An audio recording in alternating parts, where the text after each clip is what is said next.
Olá pessoal, eu sou o professor Ricardo, você está no canal Educação em Física. Hoje mais um vídeo da série Física na Velocidade da Luz. Vamos falar sobre velocidade escalar e o movimento uniforme.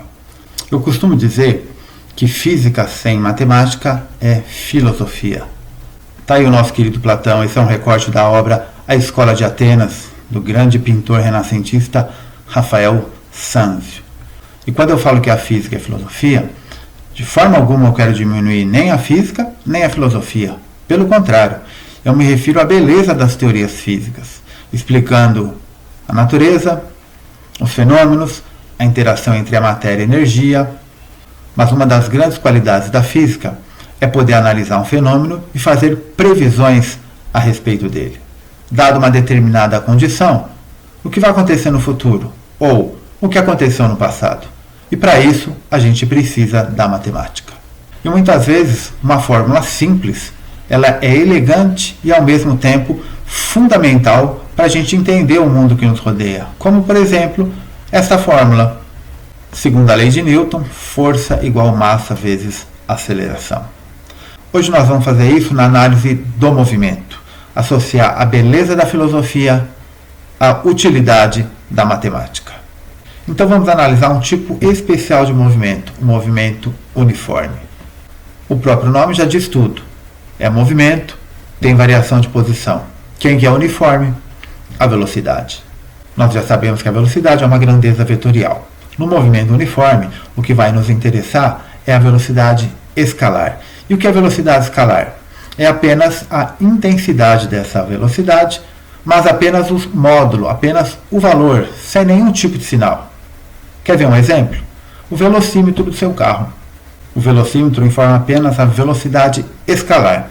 Não fala nada sobre a direção e o sentido dela.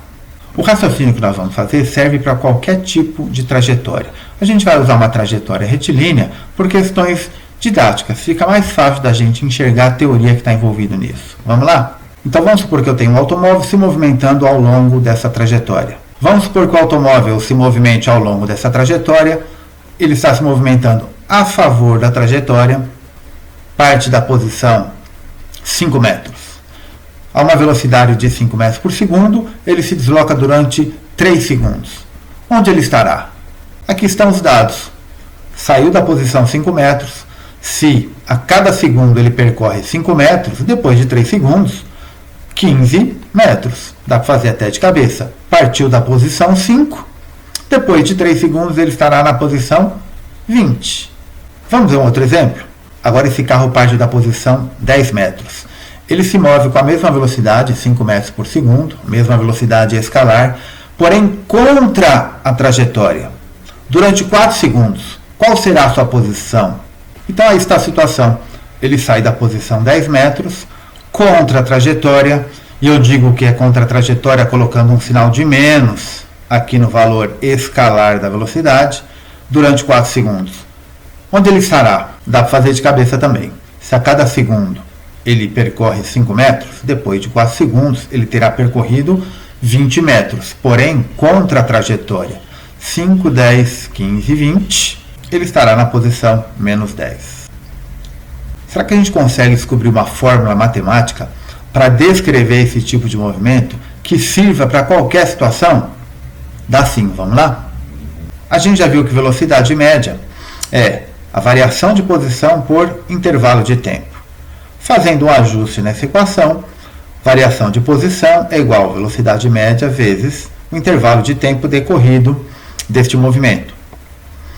A gente sabe que em física, variação de uma grandeza é situação final menos situação inicial, que eu vou chamar de S a situação final e S0 a situação inicial.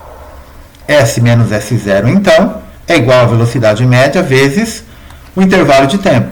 Mas a velocidade escalar é constante, o movimento é uniforme, então a velocidade média é igual à própria velocidade, é a mesma em qualquer instante de tempo. Aí a gente chega nessa fórmula, que é a equação horária dos espaços. A posição final vai ser a posição inicial mais a velocidade vezes o tempo. S, posição final do corpo. S0, posição inicial do corpo. V, é a velocidade escalar do corpo, que é uniforme, constante, e o tempo é o tempo decorrido entre essas duas posições. Essa então é a equação horária dos espaços.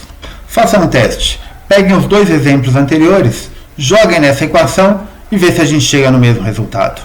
Outro aspecto de análise importante do movimento uniforme é a gente fazer uma análise do gráfico da equação horária dos espaços. Vamos lá? Vejam só, a velocidade ela é constante. Ao longo do tempo, ela não varia. Ela pode ser positiva e pode ser negativa, a favor da trajetória, contra a trajetória.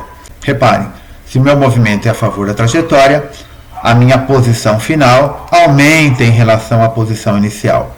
Quando o movimento é contra a trajetória, a minha posição final diminui em relação à posição inicial. E através desse gráfico, como velocidade é ΔS sobre ΔT, se eu aplicar o teorema de Pitágoras nesse triângulo retângulo, eu posso achar a velocidade escalar, ΔS sobre ΔT. O mesmo vale quando o movimento é contra a trajetória. Análise matemática, mas análise do gráfico também é importante. A gente não pode esquecer que a equação horária dos espaços é uma função do primeiro grau. Então, tudo que se aplica a uma função do primeiro grau, podemos aplicar para a equação horária dos espaços. S0 é onde a reta corta o eixo Y. V é o termo que acompanha a variável t, nos dá a inclinação da reta. Se ele é positivo, a reta é crescente. Se ele é negativo, a reta é decrescente. Pessoal, esse é o movimento uniforme. Espero que tenha ficado bem claro para você.